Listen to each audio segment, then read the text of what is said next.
My name's Leo. I am doing a video review of God of War Ragnarok. What I can say, the combat is great and the exploration is great. As you can see, I am exploring Venomheim. I like to look further more into the story on this, but I already beaten the game, so that's why I'm doing this review. And I can say the combat and exploration are really great. Can't complain about that. I mean, yeah, as you can see how terrible player I am at this, already getting hit by an enemy. But beside that, I have enjoyed immensely of the combat and the RPG mechanics that they have towards like the gear and armor that you could upgrade just from the previous. They have improved upon what they did beforehand, and they also have added a lot more side content, like a lot of side missions and many things to do that I try to do and explore as much as I can before moving on to the next story, if I can help it. But a lot of times you will have to get further in the story to unlock new methods of traversing into the realms and to unlocking new puzzles. As you can see, one of them is the spear, which actually helps out a lot. Um, so I can't say when you get it or when, but it's gonna help you immensely. And I just love how useful they make the blades and the Leviathan axe into this game, and the story that's been driven behind. And I can understand why they wanted to end it with the Norse mythology, nah, Norse mythology right there with this sequel. Um, all the monsters that we fight and a lot of the side bosses that we can do, really fantastic. Some of them can be annoying when you don't like when you have to look for certain things, but otherwise, they were just great on that. Um, combat aspect, like I said, is very well done. I have enjoyed it immensely. It hasn't even let me be bored, not even once about it. Even just taking my time and exploring and trying to do side quests. Um, just like some of the puzzles that you do can be very frustrating. And see, like there's one of these dragons that you can tend to hunt. I try to be stupid and see if I could attack it, but that do no good for me.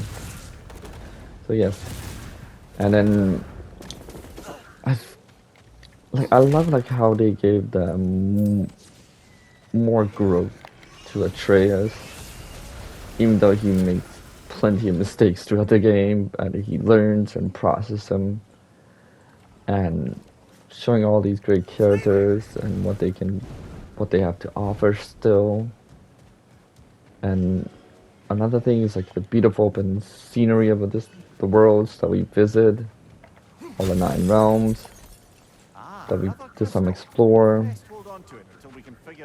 and there's just so many lores and mystery behind things that are locked if you take your time to explore it in the game, which I really should do more. Like here's one of me finding the Odin's Raven again that we have to find and kill them all again. I think this one had a little bit less than the 28 first one. ravens I I could be found so far in the wrong. game. I think the first one had maybe like a few more of it, and that was about it. But I like the new traversing system where you use the wolves to traverse through Midgard and through the many other realms to make it easier on you. And like I said, the world is breathtaking. The story will leave you to a satisfying conclusion, although I, like me, I don't want it to end it that way, but I'm glad they did, and I like I definitely see them not um, having any more DLC because, well, they already provided us so much content. I would love to have a DLC, but I don't think we're gonna get to have that DLC come through. So, and here's me exploring another Midgard section, fighting raiders and new monsters that looks like a reindeer and slash buffalo. I guess I can.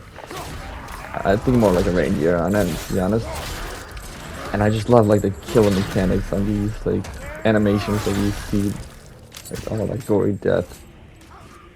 Once again, Midgard is beautiful, but this time it's not like warm and um, foresty place like it was before. It become like a winter because, well, it's Ragnarok, so that signifies. And as you see, I was trying to go to explore to a different realm, but I realized I was still doing something else that I wanted to get through. And yes, there are just, like I keep saying, so many things to do in this game that I'm still discovering even post stuff. So here's me just trying to. I think I was gonna buy something. I can't remember, but oh yeah, I was gonna upgrade my weapons or armors, which unfortunately even on the post game, I'm still working on that, or at least try to upgrade something here. Like, and I just love like how much more armor and and shields that you get and that you can upgrade and craft and build your own. Um, like just the downside of it is a lot of it is like you have to farm for those items and can be really a pain, especially when you're trying to progress through the story. But at the same time, you're not trying to be underpowered. When your enemies scale to you, when you go further into the game. So yes, there's that downsides, but overall, I can't really complain about the game experience that I had. I had really fun time playing it, and I'm sure as many of those who already pre-ordered that or bought, not just pre-ordered but bought it, and they definitely have like enjoyed their game and had a fantastic time with it. And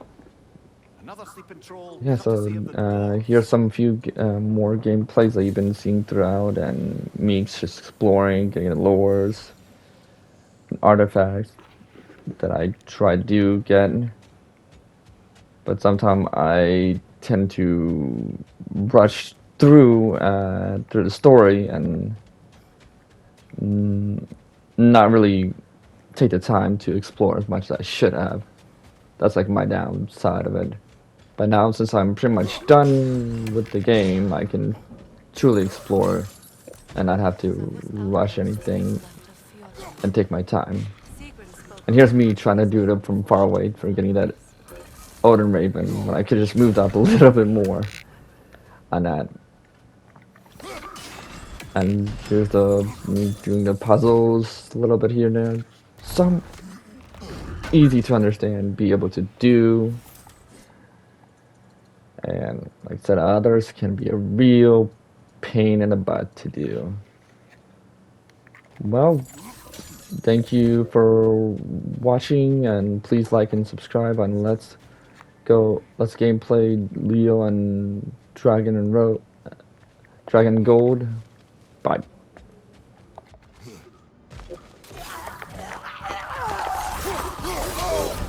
That's frost in my neck,